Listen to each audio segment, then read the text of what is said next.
વાવણીથી અમને થાક જરીકે નથી લાગતો, ગોઠલા નથી ચડતા, કાંઈ વાંધો નથી આવતો અને રેડી ટેસ્ટથી સોંપાઈ જાય કપાય છે. કમર દુખે કે કેમ? પણ કમરી ચા આમાં વાકું દોડવાનું છે, કાંઈ નથી, ખાલી કોથળી તોડીને આમાં નાખવાની, હાલ્યું જાય, ઓટોમેટિક છે. નમસ્કાર ખેડૂત મિત્રો, ખેડૂતની ખેતી ચેનલમાં આપ સૌ ખેડૂત મિત્રોનું હાર્દિક સ્વાગત છે. ખેતીનો વિકાસ એ જ અમારું લક્ષ્ય છે. એ અંતર્ગત ખેડૂત મિત્રો આજે આપણે કપાસિયા સોંપવા માટેની એક સરસ મજાની ઓરણી આ ખેડૂત મિત્રએ બનાવી છે, જેનાથી તમે કપાસિયા સોંપશો તો તમને કોઈ પણ જાતનો થાક નહીં લાગે, કમર નહીં દુખે કે પગમાં ગોઠલા પણ નહીં ચડે અને ખૂબ આરામથી આખા દિવસ દરમિયાન જેટલા કપાસિયા તમારે સોંપવા હશે એટલા તમે સોંપી શકશો, જેમાં તમને જરા પણ થાક નહીં લાગે. તો આ ઓરણી બનાવનાર પ્રગતિશીલ ખેડૂત આગળથી આપણે માહિતી મેળવીએ કે આ ઓરણી કેવી રીતે બને, કેવી રીતે કામ કરે છે અને દિવસ દરમિયાન કેટલા વીઘામાં આ ઓરણી હાલે છે, એટલે કે દિવસ દરમિયાન કેટલા વીઘામાં કપાસિયા સોંપાઈ જાય છે, એ વિશે વિસ્તૃત માહિતી આ પ્રગતિશીલ ખેડૂત આગળથી મેળવીએ. નમસ્કાર ખેડૂત મિત્રો. નમસ્કાર. ઓરણી બજારથી લીધેલી છે કે તમે પોતે બનાવેલી છે? બનાવરાવેલી છે. હા, તમે બનાવડાવી છે. બનાવરાવેલી છે. તમને આ ઓરણી બનાવવાનો વિચાર કેમ આવ્યો? એ ખેડૂત એમાં શું છે, આખો દી આમ વાકું રહીને સોંપવાના, બરોબર, અને આ ગોઠલા જામી જાય આખા અને કડ મળે બધાને દુખવા, બરોબર. તો કીધું આ ઈ ક્યાં કરવું, તો આ વાવણીથી સોંપાઈ જાય એમ, અને એક જ હરખું સોંપાય અને બિયારણે માપસર જોઈ અને દાણા કેડે દાણો વ્યવસ્થિત પડે. અને હું તમને પ્રત્યક્ષ ઓવણી બતાવું. જો આ એની ઓવણી છે, બરાબર? હા, જો આમ હાલી જાય. બળદ હોય કે પછી આપણે ઓલા મિની ટ્રેક્ટર સનેડો ગમે એની હાલ છે. મોટા ટ્રેક્ટર પાછળ બાંધીને અકાવીએ તો હાલશે? હા, અહીંયા જોરિયો સાપડો. હા, મોટા ટ્રેક્ટર પાછળ હાલશે. હા, લોડિયામાં ફીટ થઈ જાય સીધું. લોડિયામાં, બરાબર. પછી બળદ હોય તો બળદમાં ફીટ થઈ જાય. હા, એટલે કે મિની ટ્રેક્ટર પાછળ હાલશે બધામાં, એટલે કે બળદના હાથી પાછળ એમાં હાલે અને સનેડા પાછળ હાલશે. સનેડામાં હાલે. યંત્ર છે તમે બનાવ્યું, એ યંત્ર દ્વારા દિવસ દરમિયાન કેટલા કપાસિયા સોંપાઈ જાય છે? ઈ તો તમારે જો ટ્રેક્ટર હોય ને, મિની ટ્રેક્ટર હોય તો 100 વીઘા કાઢી નાખે. આમ સાય લ્યો તો એટલે એક હારે કેટલી ઓળ લેવાય? 2 ઓળ જાય, 2 આવે, 4 હોય તો શું વાર લાગે? 10 વીઘા હોય તો 1 કલાક નો થાય. એટલે કે આ 2 યંત્ર લોઢિયા પાછળ આપણે જોડી દેવાના છે. એટલે કે દિવસ દરમિયાન કેટલા વીઘા કપાસિયા સોંપાય? 100 વીઘા સોંપી દે ટ્રેક્ટર હોય ને તો. અને આમાં ચોક્કસ માપ પડશે? ચોક્કસ એટલે જો અહીંયા પડ્યો અને અહીંયા પડ્યો, પછી વરમ એવી રીતનો નાખો તો જે રીતનો વરમ નાખો એ રીતનો પડશે. અને ખોલીને બતાવો તો. હા, જોઈ જુઓ. એક પેકેટ ની ઉપર હામી જાય. આ ઓવણીમાં કેટલું હમાય? 1 પેકેટ ઉપર. 1 પેકેટ હમાઈ જાય. હા, પછી આમ પેક કરજો ને એટલે કપાસ હોય તમારે ક્યાં આડાવડો ઉડે નહીં. ત્યારબાદ આમાંથી ક્યાં આવશે આ ઓવણીમાંથી? અહીંથી ઓર આપણે વધઘટ કરવાનો અહીંથી. પછી જો તમારે ઓર રાખવો એ રીતે. અને આમાં ચોક્કસપણે 1 જ દાણો સડે. કેટલા ફૂટે કપાસ્યો સોંપાય? હા, છે એ 1/2 ફૂટનું માપ છે. આમાં 1/2 ફૂટનું માપ છે, બરાબર. 1/2 ફૂટે કપાસ્યો પડશે. આ દાણા ગેડે દાણો રેડી પડે. અને ઊંડો જેટલો પાડવો એટલો પડશે કે ઊંડો ન હોય, માપસરામાં રાખવાનું હોય, બરોબર.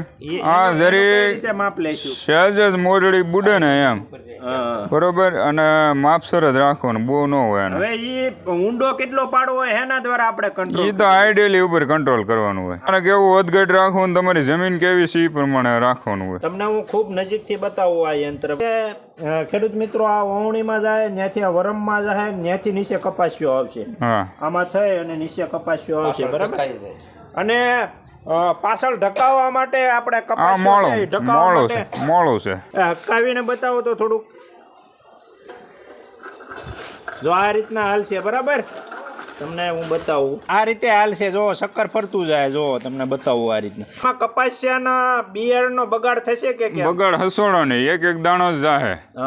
ક્યાંય ખોટો પડી જાય કે એવું કાંઈ નહીં. ઓવણીનો ઉપયોગ શેની પાછળ કરો છો? અમે તો ટ્રેક્ટર પાસે કર્યું છે, એટલે કે મિની ટ્રેક્ટર પાછળ.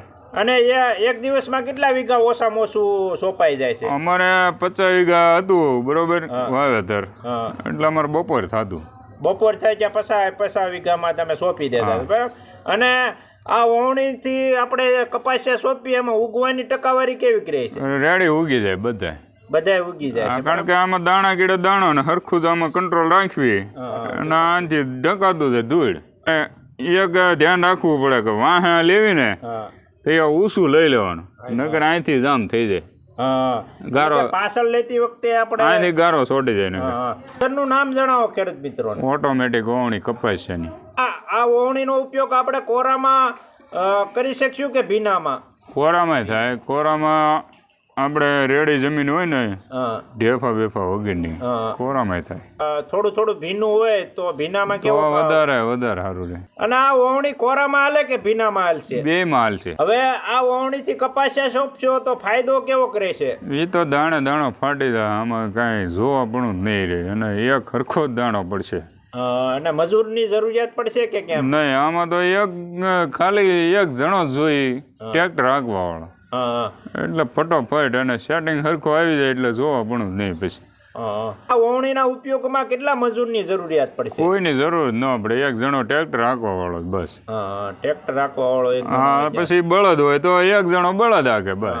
બાકી આમાં આને ખાના પૂરી ગયો, એક આને જોઈ લેવાનું, 2-3 ઉથલ મારીને ખાનામાં ઓછા ચાસે એટલા પાછા ભરી દેવાના કોથળી જોડે. બીજું આમાં કાંઈ છે નહીં. અને આ વરમ બદલાવા હોય, આપણે કપાસિયાનું અંતર વધઘટ કરવું હોય તો કેવી રીતના? અહીંથી સાપડો ખોલીને સાપટિંગ લઈ લેવાની બારી, પછી પાછું બીજું નાખીને પાછી ફીટ કરી દેવાનો સાપડો. બીજું કાંઈ છે નહીં એમ. અને એક ઓઇલનું ધ્યાન રાખવાનું, વળવીથી શેડ આમ ન ભરાવું જોઈએ, એ એક ધ્યાન રાખવાનું. કોઈ માણસ વગેરે આ કામ થાય છે ટેકનોલોજીથી, બરોબર. અને આની કઈ એવડી મોટી એવી કિંમત નથી. અને તમે આ મશીન ક્યાંથી લીધેલું છે? અમે એક જાયભાઈ મિસ્ત્રી હતા કોઠા હુજ વાળા, એની પર બનાવડાવ્યું છે. એની આગળ બનાવડે. ખેડૂત મિત્રોને તમે જણાવો કે કપાસિયા સિવાય આ ઓવણી દ્વારા કયા પાકનું વાવેતર કરી શકાય છે? એટલે મોટા પાટલા જે વસ્તુ હોવાતી હોય ને, દાણો એટલે ગાળે કે ગમે એટલે ગાળે, એ વસ્તુ બધી આમાં વાવેતર. કયા પાકનું વાવેતર આ ઓવણીમાં ઉપયોગ કરી શકશું? તુવેર થાય, ઓવણીથી તુવેર હતે સોંપી શકાય. દિવેલા થાય. દિવેલા એ પરમાણનું વરમ ચડાવવું પડે, મોટા વોલ વાળું. ઝીણી વસ્તુ ન હાલે, ઝીણી વસ્તુ ઘાટી બધાને વાવવાની હોય, એટલે ઝીણી વસ્તુ નહીં હાલે, ઝીણું ન હાલે. કારણ કે નાની વસ્તુ ઘાટી વાળું કરવાની હોય, પડખે. આપણી પાસે દાતા બેસ છે એટલે એ ન થાય એમ. અને આપનું નામ જણાવો. જગદીશભાઈ બાબુભાઈ તળાવિયા. આપનું સરનામું? વંડા, તાલુકો સાવરકુંડલા, જિલ્લો અમરેલી. અને આ ઓવણી વિશે વિશેષ માહિતી કોઈને જોતી હોય તો તમારા મોબાઈલ નંબર એક જણાવો ખાસ. 9909495532. ઓકે. અને તમે આ ઓવણી બનાવો છો કે કેમ?